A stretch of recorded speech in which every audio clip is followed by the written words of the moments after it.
I'm a 26-year-old male who works full-time for a police department as one of their tow truck operators. On a given day, I will do anything and everything from picking up seized vehicles to helping officers if their cars break down or get damaged. While I love my job and am proud of it, the same thing can't be said for my 16-year-old sister Emily. This has led to my current issues with her and our parents over the favors I do for them every school year.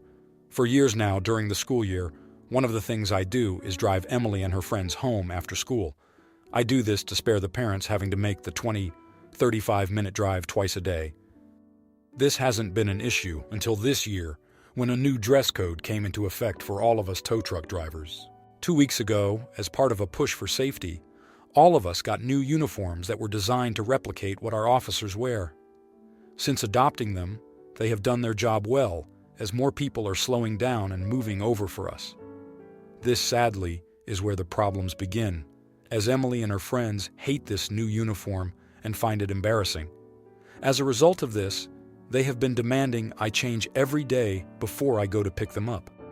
My response to this has always been no, and that they need to suck it up if they want to ride. Not happy with this, they complained to my parents a week ago, who tried to get me to cave to their demands. When I told them no as well, this led to a huge argument in which I decided to stop helping them. This has led to the other parents getting upset, as now Emily and her friends have to use public transit, which takes them an hour to get home. Am I the idiot? Now here are the comments. Comment 1. Not the idiot, but I can kind of get your sister's and her friend's perspective regarding a police officer coming to pick them up from school. High schoolers can be cruel to each other. Still, there is an easy solution right in your post. If they don't like it, they can just take the bus. The kids are being entitled, but it sounds like it's a learned behavior with the way the parents reacted. The parents have gotten too comfortable with accepting your favors, and now they're trying to flex on you about it. If they want you to have a dress code for chauffeuring their kids around, and that's basically what they're trying to enforce by telling you what you can't wear, even if the restriction leaves a broader range of options than average, then they can pay you. When I was 16, I was riding the subway alone for 3 years. If the parents don't want to drive the girls can learn to use public transit. Comment 2. I have to wonder what the police department's policy is about wearing the uniform while doing things not related to the job. OP isn't a sworn police officer, but apparently the new uniform makes identifying him as a police employee pretty easy.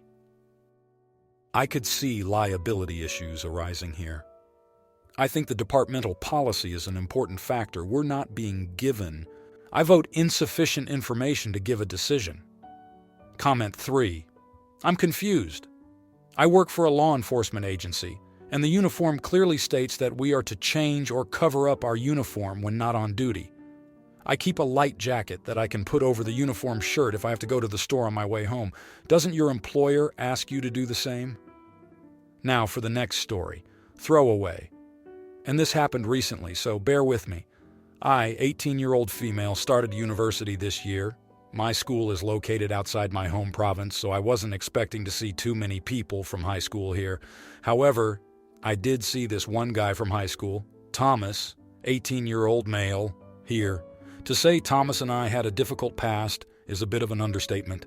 He tormented my friends, especially me, during our pre-teen years and for the first 2 years of high school. He would always call me the most hurtful things and was your typical bully. I don't know why he hated me, though I think he probably thought I was an easy target. He stopped picking on us around grade 11, and I thought that was it.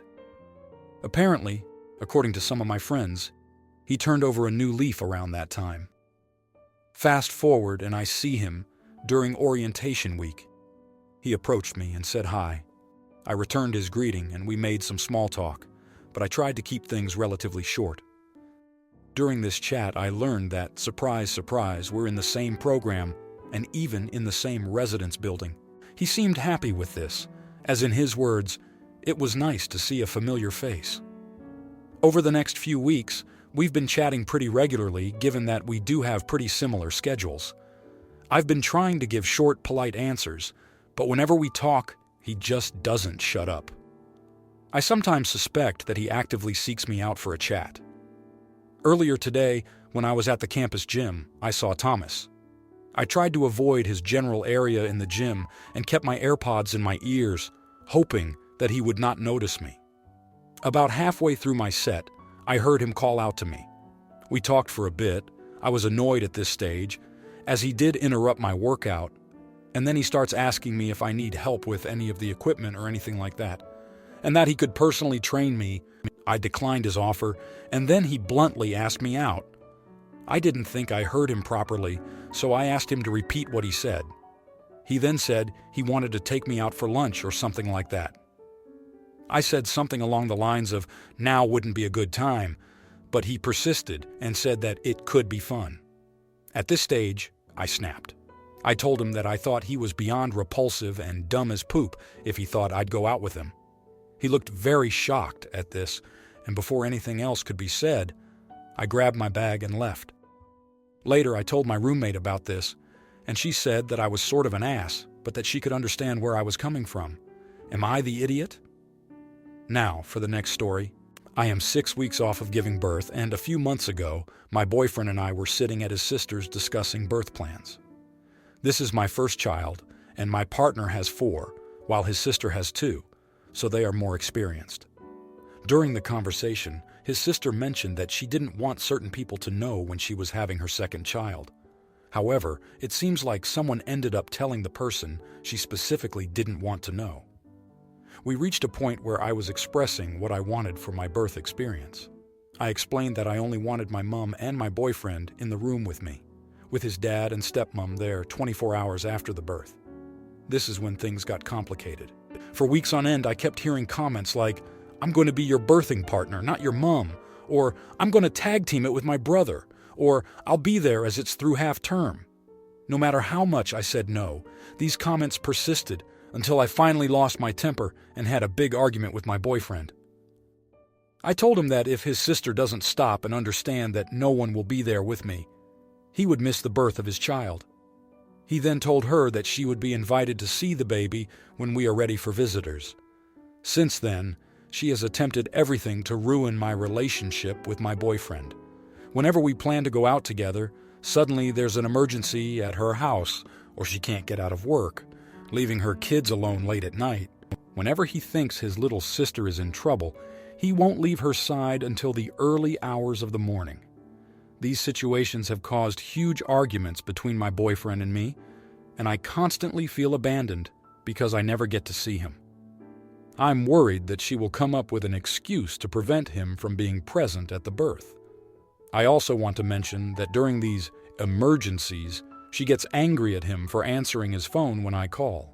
Should I just change my mind and allow her to be there so that I can see my boyfriend and ensure that he will be at his child's birth, or at least have confirmation that I have gone into labor?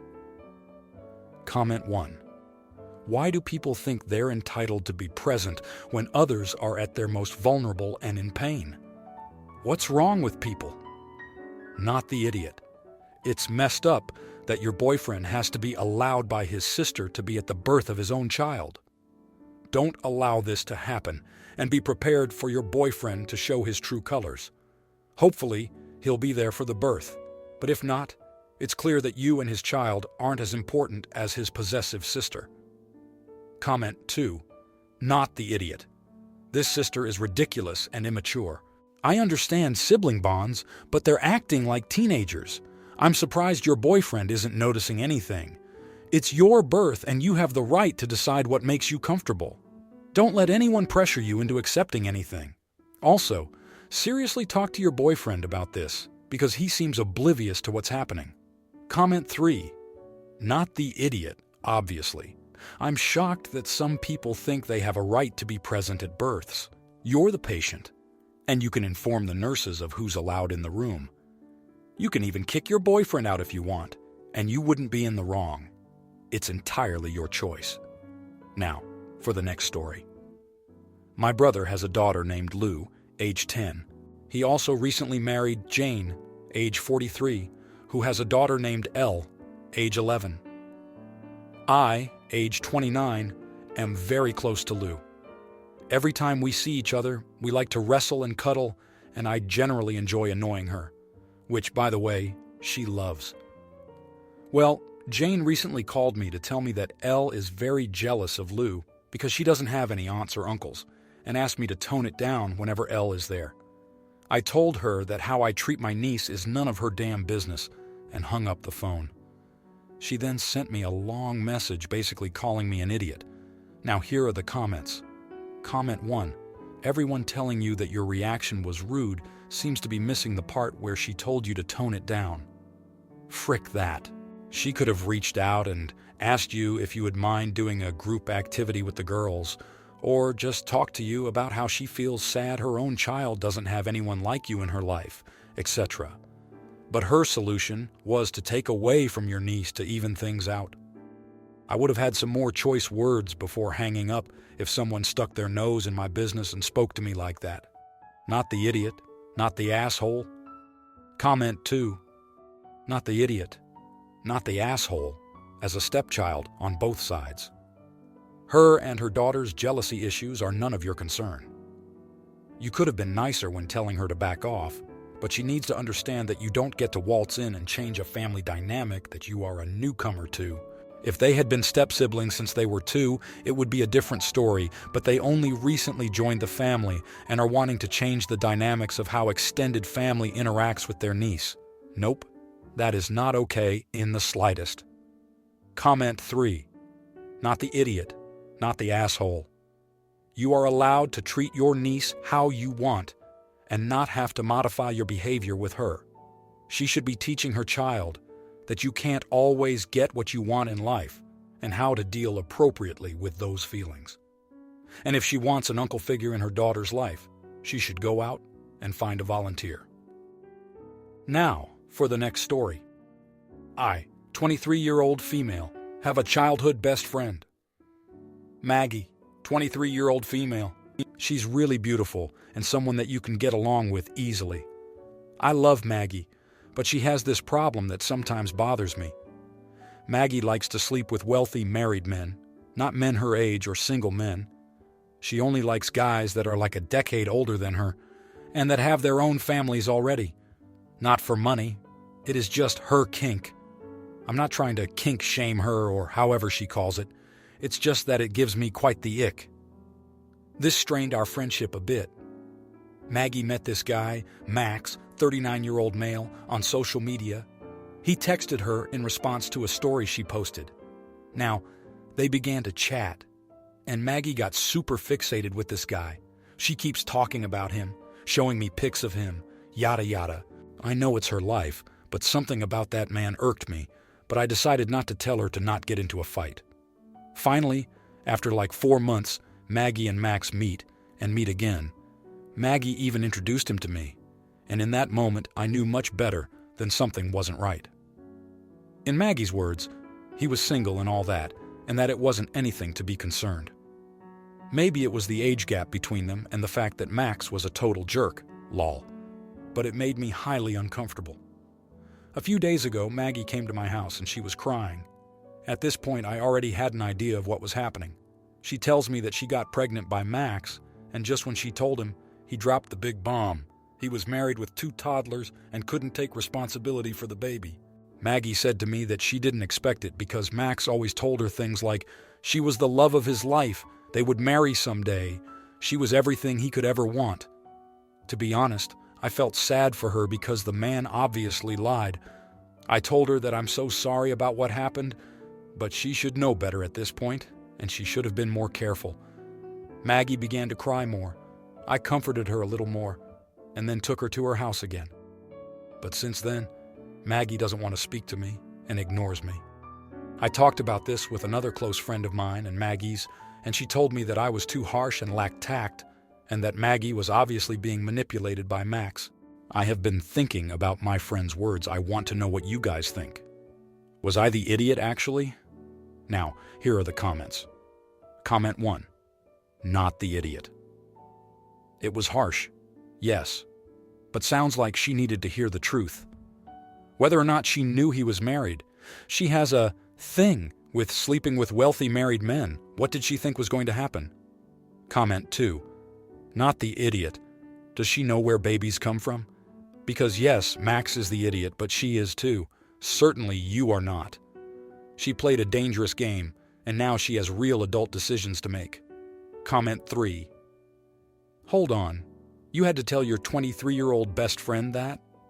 Okay, you're not the idiot, but you're not her keeper either. You need to distance yourself from her. She will take you down with her. If you like this video, you'll probably like these too. Also, while you're here, please consider subscribing. It's your support that keeps this channel alive and allows me to make better and longer videos. Have a great day.